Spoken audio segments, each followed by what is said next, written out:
Congress party ने युवा नेता कन्हैया कुमार को दिल्ली की उत्तर पूर्वी सीट से चुनावी मैदान में उतारा है, जहां उनके सामने मनोज तिवारी की चुनौती है। लेकिन उसके सामने, कन्हैया के सामने चुनौती हो गई है कांग्रेस के वरिष्ठ नेताओं की, जो नाराज हैं कन्हैया के मैदान में उतरने से, कन्हैया की उम्मीदवारी से। कन्हैया कुमार खास बातचीत करने के लिए हमारे साथ हैं। मनोज तिवारी से आप लड़ेंगे बाद में, पहले तो आपकी लड़ाई आपकी पार्टी के वरिष्ठ नेताओं से हो रही है, वो नाराज हैं, विरोध प्रदर्शन भी हुआ है आपके और उदित राज के खिलाफ, और बैठक में आपसे बदसलूकी भी हुई है। कितनी बड़ी चुनौती है ये, और कैसे आप इससे आप लड़ेंगे? देखिए, सबसे पहली बात तो ये लड़ाई दो व्यक्तियों के बीच नहीं है, दो विचारों के बीच में है, क्योंकि विचार की विरासत होती है, व्यभिचार का कोई विरासत नहीं होता है। तो हमको लगता है कि राजनीति में जिस तरह से व्यक्तिवाद बढ़ा है, यह एक तरह का व्यभिचार है। तो मैं नहीं मानता हूं कि ये दो व्यक्तियों की लड़ाई है, दो सोच की और दो प्रकार के मुद्दों की। उनके पास क्या मुद्दा है, 10 साल में उन्होंने नॉर्थ ईस्ट की जनता के लिए क्या किया है, और हमारे पास क्या मुद्दा है, और हम आने वाले 5 साल में नॉर्थ ईस्ट की जनता के लिए क्या करेंगे, ये इसके बीच में संघर्ष है। दूसरी बात, आपने कहा कि पार्टी ने आपको कैंडिडेट बनाया है।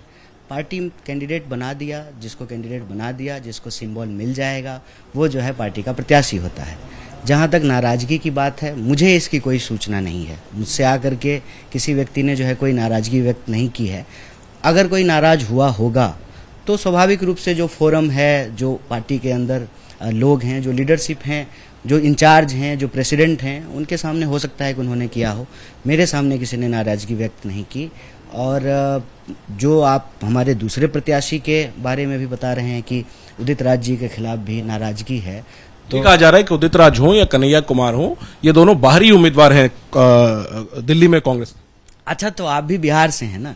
बिहारी लोगों को के बारे में अपने ही देश में बिहारियों को बाहरी सुनने की आदत है, अपने ही देश में। ये कोई यहाँ थोड़ी पूरे देश में कहा जाता है।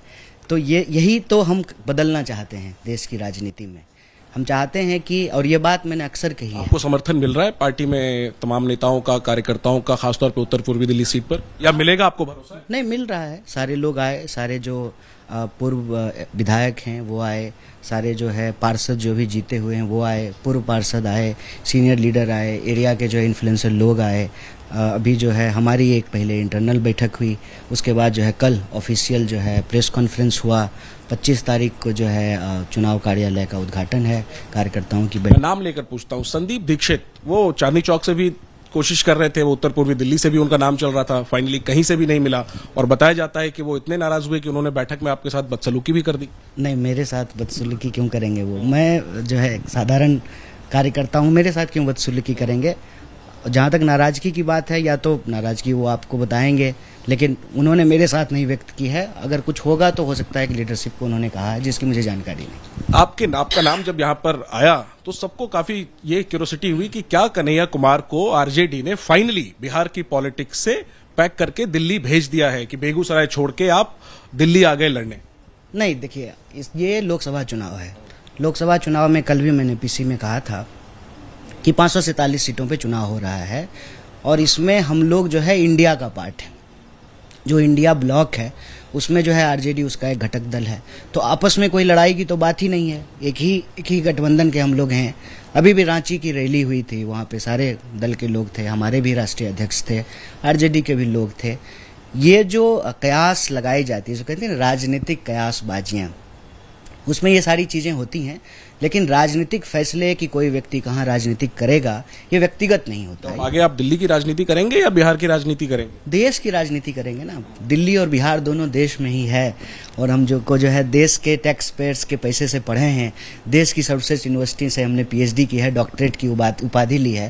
हालांकि मैं लिखता नहीं हूँ डॉक्टर कन्हैया कुमार, लेकिन मैं भी जो है डॉक्टरेट की उपाधि मैंने भी ली है। तो देश की राजनीति करेंगे। बिहार भी देश में ही है, दिल्ली भी देश में ही। अब आते हैं दिल्ली में जो आपकी लड़ाई है। मनोज तिवारी आपके नाम के ऐलान के साथ ही उन्होंने कहा, एक तो टुकड़े टुकड़े गैंग का सदस्य आपको आपके विरोधी बताते हैं, तो उन्होंने कहा कि ये 48 दिन, लगभग 50 दिनों के भ्रमण पर आए हैं कन्हैया कुमार। आप 50 दिन घूमने आए हैं उत्तर पूर्वी दिल्ली। ये मनोज तिवारी की पहली प्रतिक्रिया थी आपके ऐलान की। देखिए, सबसे पहली बात तो जो है मनोज जी बड़े अच्छे कलाकार हैं। वो क्रिकेट भी खेलते थे, ये कम लोगों को पता होगा। अच्छा यॉर्कर फेंकते थे, तो बढ़िया फेंकते हैं वो।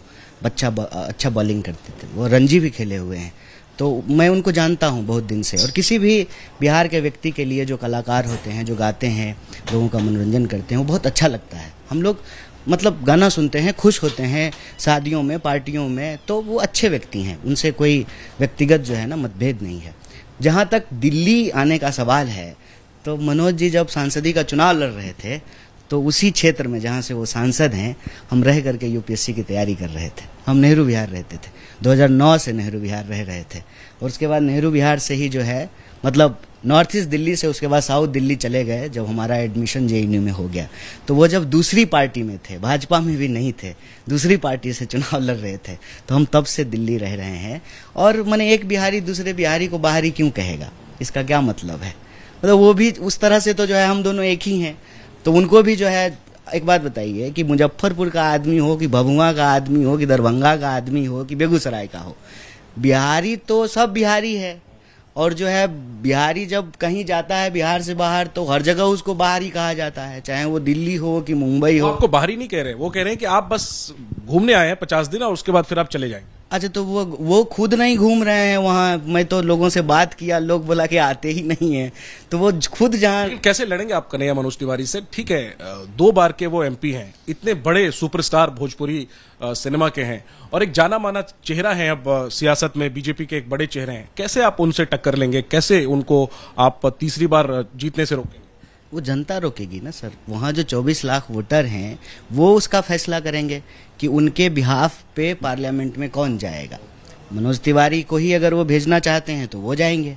अगर उनको लगता है कि नहीं, ये आदमी तो जो है यहाँ आते ही नहीं है, काम ही नहीं करते हैं, मिलते ही नहीं है, ज़्यादातर वक्त जो है वो तो टीवी में ही दिखाई देते हैं, और जो है कभी कभी वीडियो में जो है अमित शाह जी को पानी पिलाते हुए नजर आते हैं, तो वो तो वहाँ तो नहीं है ना। वहाँ के लोगों को के पानी की व्यवस्था करना, वहाँ के लोगों के लिए अस्पताल की व्यवस्था करना, सड़कों की व्यवस्था करना, ट्रैफिक की व्यवस्था को दुरुस्त करना, वहाँ शांति कायम रखना, तमाम जो अलग अलग, क्योंकि सिर्फ बिहार के लोग तो वहाँ रहते नहीं हैं, वहाँ तो हर समाज के लोग हैं, हर क्षेत्र के लोग हैं, बिहार के भी हैं, बंगाल के भी हैं, उत्तर प्रदेश। सबसे बड़ा मुद्दा क्या है उत्तर पूर्वी दिल्ली का कन्हैया कुमार के लिहाज से? देखिए, अभी एक तो मेरा खुद वहाँ रहने का एक्सपीरियंस है, तो आप सब जानते हैं कि यमुना पार इज अ थिंग, ये सबको मालूम है, ठीक है। क्या मुद्दा है, आप क्या करें? हमारे ख्याल से वहाँ जो बेसिक इंफ्रास्ट्रक्चर है वो एक बड़ा सवाल है। चाहे आप ट्रैफिक की बात करें, चाहे ट्रांसपोर्टेशन की बात करें, कम्युनिकेशन की बात करें, सड़कों की बात करें, ये वहाँ एक अभी जो मुद्दा मुझे लोगों ने बताया है, जितने लोग कह रहे हैं यमुना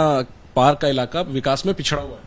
नहीं, हम ये कह रहे हैं कि जिस तरह से दिल्ली के बाकी क्षेत्रों का विकास हो रहा है, उस रफ्तार से जो है उत्तर पूर्वी। ये पूछा जाएगा कि इसके लिए जिम्मेदारी तो फिर इंडिया गठबंधन की है। 15 साल दिल्ली में कांग्रेस की सरकार रही, लगभग 10 सालों से आम आदमी पार्टी की सरकार है, तो इंडिया गठबंधन की सरकार है दिल्ली में, फिर इलाका पिछड़ा है, तो लोग आपको वोट क्यों दें? तो फिर 14,000 करोड़ जो है मनोज तिवारी कहाँ खर्च कर रहे हैं अपने पोस्टर पे, ये भी पूछा जाएगा ना। वो जो कह रहे हैं कि 14,000 करोड़ हमने खर्च किया, फिर वो कहाँ खर्च किया? जब देखिए यही गेम है, अगर वहाँ विकास नहीं हुआ इसके लिए कांग्रेस जिम्मेवार है, ठीक है, तो वहाँ जो भी विकास का काम हुआ है, अब मैं आता हूँ, सिग्नेचर ब्रिज बना है, कई पुल बने हैं यमुना पे, मेट्रो बना है, वहाँ पे जो है अलग अलग, वो तो नई बसावट है पूरी तरह से, तो फिर वो विकास किसने किया है? मतलब गाली हमको दीजिएगा और काम का श्रेय जो है किसी और को दे दीजिए। काम पे डिबेट करिएगा आप, लेकिन जो सबसे बड़ा आप पर आरोप लगाया जाता है टुकड़े टुकड़े गैंग का, ये चुनाव पर मैं आपके खिलाफ ये सबसे बड़ा मुद्दा रहने वाला है, इसका आप क्या जवाब देने वाले हैं? क्योंकि जो है उनके पास कहने के लिए है नहीं कि उन्होंने देश में कितना रोजगार पैदा किया, महंगाई कितनी कम की, कितने अस्पताल खोले, कितनी यूनिवर्सिटी बनाई, कितने सड़कें बनाई, कितना लोगों का इनकम बढ़ाया, ये उनके पास कहने के लिए लोगों को डराया तो जाएगा ना कन्हैया बोल के कि ये टुकड़े टुकड़े गैंग है। टुकड़े टुकड़े गैंग क्या है ये किसी को नहीं पता है, लेकिन उसका सदस्य आपको माना जाता है और आपके खिलाफ ये चुनाव में सबसे बड़ा मुद्दा रहेगा। देखिए, ये जो लोग डरा रहे हैं वही तो यह भी दावा कर रहे हैं ना कि चीन थर थर कांप रहा है। लाल लाल आंखें जब हम चीन को दिखा रहे हैं, यशस्वी प्रधानमंत्री हैं, 10 साल से प्रधानमंत्री हैं, जयशाह के पिताजी गृह मंत्री हैं। देखिए, कभी कभी क्या होता है ना कि कीचड़ उछालने में ना लोग अपना हाथ गंदा कर लेते हैं। अगर प्रधानमंत्री मुझे कहेंगे तो लोग सोचेगा ना कि यह साधारण आदमी जिसका कोई बैकग्राउंड नहीं है, जिसका अदानी जैसा दोस्त नहीं है, ठीक है, और जो खुद कई बार जो है मुख्यमंत्री रहे, 2 बार प्रधानमंत्री हैं, वो एक आदमी ने कोई गलती की है और उस पर जो है ये कोई कार्रवाई नहीं कर पा रहे। यह सवाल जनता के मन में आएगी। और देखिए वहाँ जो लोग, आपने गलती की है? नहीं, वही मैं कह रहा हूँ, गलती हमने नहीं की है और ये बात उन्होंने भी कही है। जब पूछा गया राइट टू इन्फॉर्मेशन से कि आप टुकड़े टुकड़े गैंग बोलते हैं, तो गृह मंत्रालय ने कहा कि नहीं ऐसा कुछ नहीं है। पार्लियामेंट में जब पूछा गया तो उन्होंने कहा कि ऐसा कुछ नहीं है, लेकिन जब चुनाव आता है तो वो बोलने लगते हैं। तो ये sheer divide and rule policy है, जनता को बांटो। इसका काउंटर कैसे करेंगे? क्यों करेंगे? झूठ का क्यों काउंटर करना है सर? सच लेकर के जाइए ना। हमारे बारे में बीजेपी क्या आरोप लगाती है, इससे लोगों को रोजगार नहीं मिलेगा। हमारे बारे में बीजेपी क्या गालियां बकती है, इससे लोगों की सड़कें नहीं बनेंगी, इससे लोगों को जो है अस्पताल नहीं मिलेगा।